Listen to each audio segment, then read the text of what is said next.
Hi friends, good morning, welcome to XMB। I hope आप सब अच्छे हैं and you are preparing well for examination. तो शुरू करते हैं आज का हमारा करंट अफेयर जो कि है 29 मार्च 2023।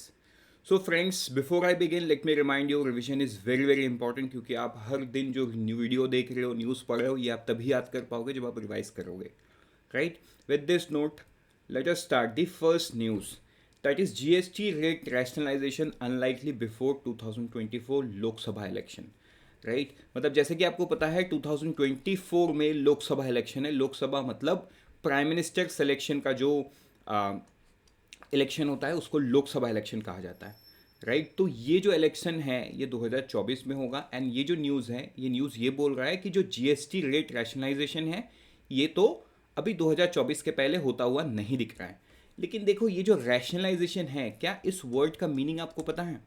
सो कई बार न्यूज़ को हम जब पढ़ते हैं ना न्यूज़, तो हमें सिर्फ ये मोटिव नहीं रहना चाहिए कि इससे क्या सवाल पूछा जाएगा। सवाल क्या पूछा जाएगा ये तो मैं आपको बताऊंगा ज़रूर, लेकिन रैशनलाइजेशन का अगर मीनिंग नहीं पता तो ये पूरा न्यूज़ का कॉन्टेक्स्ट आप समझ नहीं पाओगे। बेसिक सी बात है, आज के दिन में जीएसटी का स्ट्रक्चर कुछ इस प्रकार है: 0%, 5%, 9%, 18%, है ना, 12% भी है शायद, देन 28% लग्जरी गुड्स के लिए। तो देखो, इतने सारे स्लैब्स हैं। रैशनलाइजेशन का मतलब है इन स्लैब्स को कम करना, कम करना। ठीक है, मतलब या तो 28 का रह जाएगा लग्जरी के लिए, या 28 18 में मर्ज हो जाएगा, या 18 को मान के चलो 22 तक बढ़ा दिए और इसको लग्जरी का नाम दे दिए। बेसिक सी बात यह है कि इनको रैशनलाइज करना। बहुत सारे प्रोडक्ट जिसमें 5% लग रहा है उसको ज़ीरो में लेके चले जाना, क्योंकि ये हमारे रोज़मर्रा ज़िंदगी से रिलेटेड है। फॉर एग्जांपल, आपको मैं अगर बात बताऊँ, जितने भी अपैरल्स हैं उसमें 5% का जीएसटी लगता है। ठीक है, तो वो 5% को हो सकता है ज़ीरो करें, because food clothes is a necessity, right. Whereas एक एग्जांपल मैं आपको दूं, जैसे रेस्टोरेंट पे हम खाना खाते हैं, तो अगर एयर कंडीशनिंग रेस्टोरेंट है तो उसमें भी 5% है। So this is not a necessity, right, it is a choice. मतलब आपको कपड़े कपड़े पहनने हैं, this is a necessity, right, ये ज़रूरी है। तो इसको हम 0% कर, मैं आपको समझा रहा हूँ, राइट। ये क्या होगा, गवर्नमेंट क्या करने वाली है, उससे कोई ये नहीं है, मैं हाइपोथेटिकली आपको समझा रहा हूँ। क्लोथ्स इज ए नेसेसिटी, तो उस ये जो कॉटन के क्लोथ्स है जिसमें 5% जीएसटी लगता है उसको ज़ीरो किया जा सकता है। बट अगर एयर कंडीशनिंग रेस्टोरेंट है, अगर यहाँ से आप पार्सल भी लेते हो तो भी आपको 5% का लगता है, but this is a choice. मतलब रेस्टोरेंट में आप घर में खाओ मत खाओ, एयर कंडीशनिंग रेस्टोरेंट आप स्ट्रीट साइड फूड खाओ, राइट। सो इट डिपेंड्स कि अगर ये चॉइस है तो इसमें 5% देना बनता है।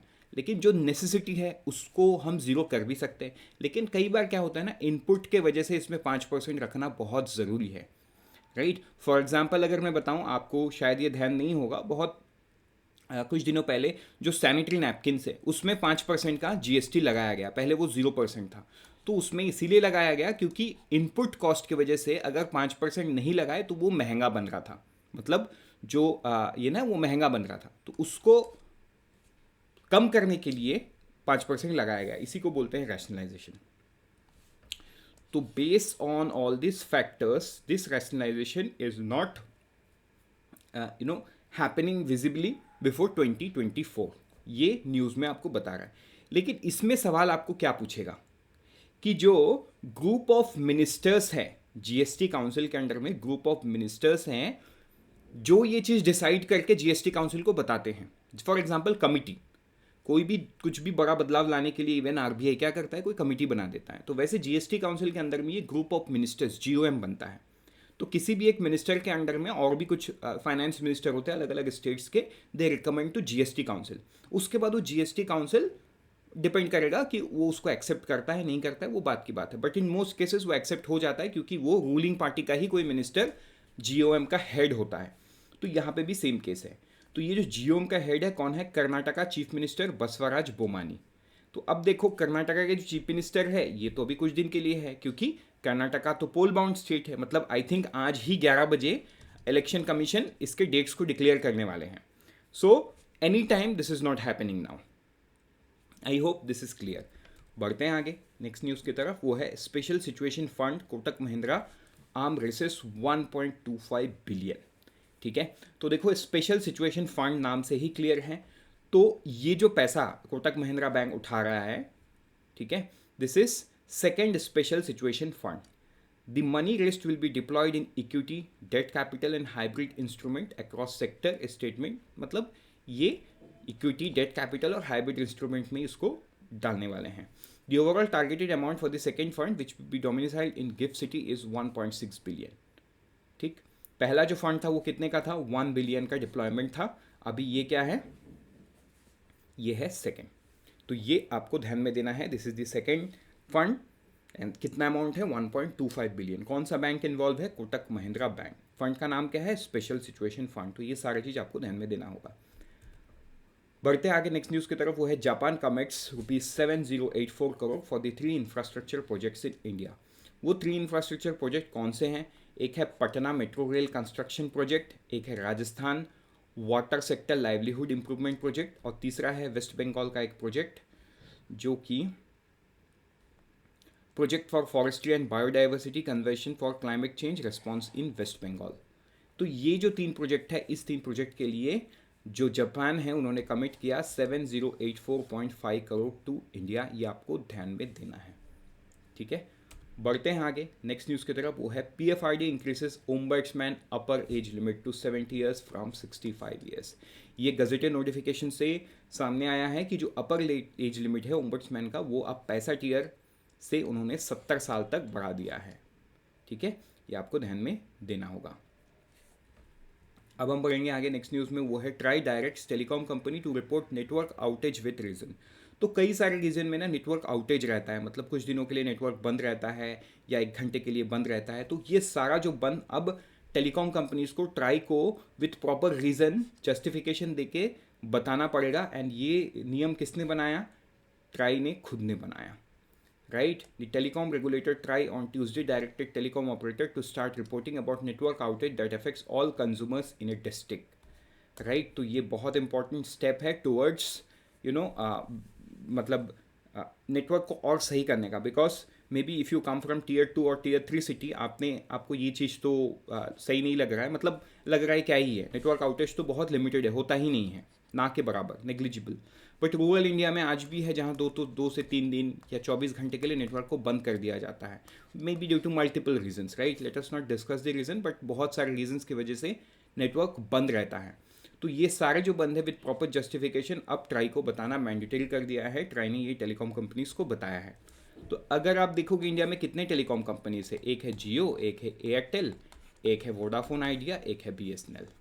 बस. और BSNL और वोडाफोन आइडिया ये तो अभी गवर्नमेंट ओन्ड कंपनी ही बन गई है. बाकी बस और इतने ही कंपनी बचे. देखा जाए तो 2 ही प्राइवेट सेक्टर कंपनी है, बाकी तो गवर्नमेंट ओन्ड दोनों हैं. अब जाएंगे हम आगे नेक्स्ट न्यूज़ में. वो है rally for garbage free cities on international day of zero waste. ठीक है, इसमें थीम क्या है? Achieving sustainable and environmentally sound practice for minimising and managing waste. ये है आपका थीम. तो ये आपको ध्यान में रखना होगा. बढ़ते हैं आगे नेक्स्ट न्यूज़ की तरफ. अच्छा, इसमें एक चीज़ और ध्यान देना है कि ये कहाँ पे हुआ है? ये न्यू दिल्ली में हुआ है. राइट, चलो अब हम बढ़ेंगे आगे नेक्स्ट न्यूज़ में. हुआ है G20 trade and investment working group. So G20 trade and investment working group visit the Bharat diamond Bohr's, the diamond centre of the world. ठीक है, क्या है ये? Diamond centre of the world. कहाँ पे है? Bharat diamond Bohr's. तो देखो कुछ न्यूज़ जो है ना वो इन्फॉर्मेशन होता है, लेकिन उसमें भी एक छोटा सा इन्फॉर्मेशन ऐसा है जो हमारे एग्जाम पॉइंट ऑफ व्यू में रिलेटेड है. अगर इसमें ये सवाल पूछा जाए which is called the diamond centre of the world, it's Bharat diamond Bohr's. आपको ये नाम एकदम रट लेना है बिकॉज ये तो G20 से रिलेशन है, ऊपर ये आ सकता है एग्जाम में. अब ये क्या है? Bharat diamond Bohr's is the largest diamond Bohr's in the world that houses more than 2500 offices spread across 20 acres. ये कहाँ पे है? ये मुंबई में है. नेक्स्ट न्यूज़ चलते हैं. वो है India Africa army chief conclave. तो देखो यहाँ पे एक छोटा सा ही न्यूज़ है कि इंडिया एंड अफ्रीका का जो आर्मी चीफ कॉन्क्लेव है ये पहली बार हुआ है इंडिया में. एंड ये कहाँ पे हुआ है? पुणे में हुआ है. ये जगह का नाम आपको याद रखना है. अब चलते हैं लास्ट न्यूज़ में. वो है यूनिवर्सल एक्सेप्टेंस डेज.